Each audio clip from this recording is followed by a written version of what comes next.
nascimento novo, uma pessoa que se trasladou-se da morte para a vida. Jesus mesmo começa a dizer acerca dessas palavras, dizendo que ele era a ressurreição e a vida. Ainda mesmo que vocês estivessem mortos, ele poderia ressuscitar vocês. Essa é a intenção do coração de Deus para ressuscitar o homem na morte do pecado e na perdição da sua vida. Se considere-se diante do ciclo vicioso e da maldade de seus próprios corações. É claro que a morte se inclina para a carne e a carne para a morte. Segundo a Bíblia Sagrada diz que o salário efetuoso na carne pequena e pecadora se revela ao fruto da morte. Essa morte trasladada no pecado mortal que leva o julgamento aos homens para a condenação do inferno. Jesus começa agora a falar de um novo nascimento, de triturar o homem grande e fazer com que ele se revele assim, um homem natural que não foi transformado de um bebê para crescente, mas sim de uma alma regeneradora por dentro. A Bíblia menciona que Jesus começa a falar isso e dentro da multidão, apenas numa tardezinha, ele começa a falar: é necessário que o homem nasça de novo. Nicodemos vai até a sua porta e diz: mas Jesus, você estava falando alguma coisa, como é essa parte do novo nascimento? O que o senhor quis dizer com isso? Ele diz: Nicodemos, se eu falo das coisas da terra, tu não compreende, quanto mais eu falar das do céu. Ele está falando de um novo nascimento, não entrar novamente uma criança do ventre da sua mãe, nas entranhas, nascer de novo ali, não. É um novo nascimento de caráter, é um novo nascimento de conhecimento, é um novo nascimento de prontidão, de objetivo e de alvo. Jesus está falando sobre esse pecado, o pecado que corrói os ossos, que a Bíblia diz que o próprio Salomão começa a escrever em sua palavra dizendo: este pecado acautela os homens, amarra ele e ainda leva ele para a sepultura eterna. Estamos falando algo de um homem motivado às paixões desse mundo, às paixões dessa terra, vivenciando bebidas, drogas, vícios, vivenciando os prazeres imorais dessa terra pequena e dessa vida passageira. Estamos agora vendo uma menção de Paulo jogando diante dos Gálatas, dizendo: vocês que dizem ser nascidos de novo, estão ainda fazendo atos de pecado. Como ainda podemos viver nesse mesmo motivo, viver desse mesmo jeito? Como eu posso dizer que eu nasci de novo se eu ainda tenho manchas do velho homem? Então é isso que Jesus está falando. Ele está falando: como pode ser? Você que se diz que vai morar no céu, tem raiva do teu irmão, tem receio de morte, tem vícios, tem sentimentos pornográficos, vive uma vida de na lama, na sujeira.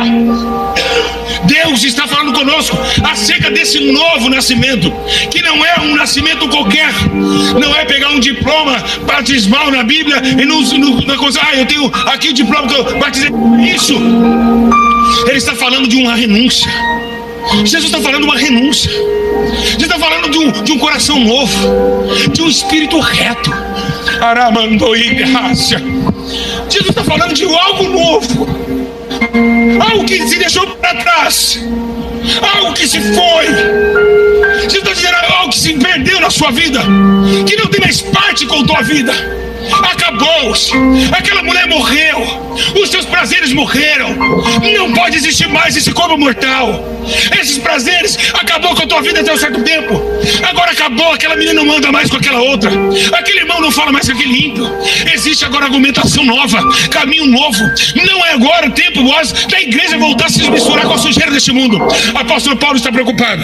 Ele está preocupado porque tem muitas pessoas dentro de um novo, mas ainda sendo velho.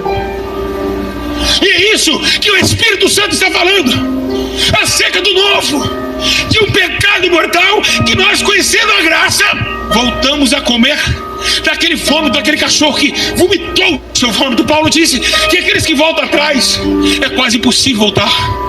Então muitos e muitos estão no vale da decisão. E por que o profeta está dizendo isso? Porque ainda se sujam com os pecados que um dia Jesus livrou. Ainda estão se sujando com os pecados que Jesus alertou que não era para cometer.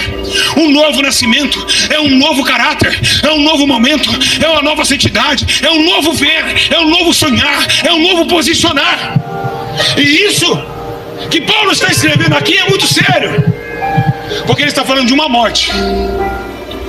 Ele está falando da morte na sequência de um novo nascimento que Jesus estava falando lá atrás.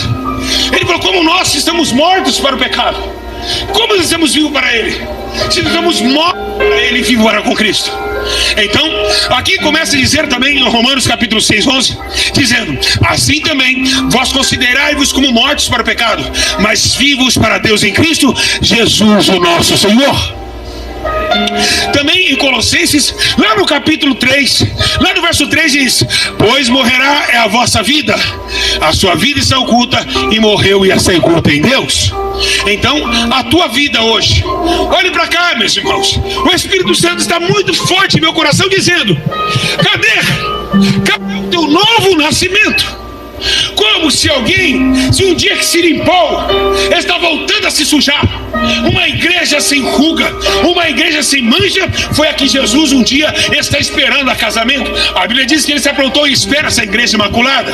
Uma igreja que não se limita mais com as coisas deste mundo, que não se embaraça com as coisas dessa terra, que não, uma mulher virtuosa, que não está para fofoca, disse-me disse, um irmão que não fala mal por trás do seu irmão, é um irmão que se consagra, uma irmã que se consagra, alguém que está pronta, apta para fazer a obra favoravelmente aos céus. Nós estamos vivenciando esse tempo, o tempo do fim, o tempo onde as pessoas estão se sujando, se lavando nos porcos, e acham que só porque da mercê da misericórdia de Deus, que Deus ali levou o seu filho no pródigo, que está no meio dos porcos e recebeu, tem ainda a chance de abusar da misericórdia de Deus.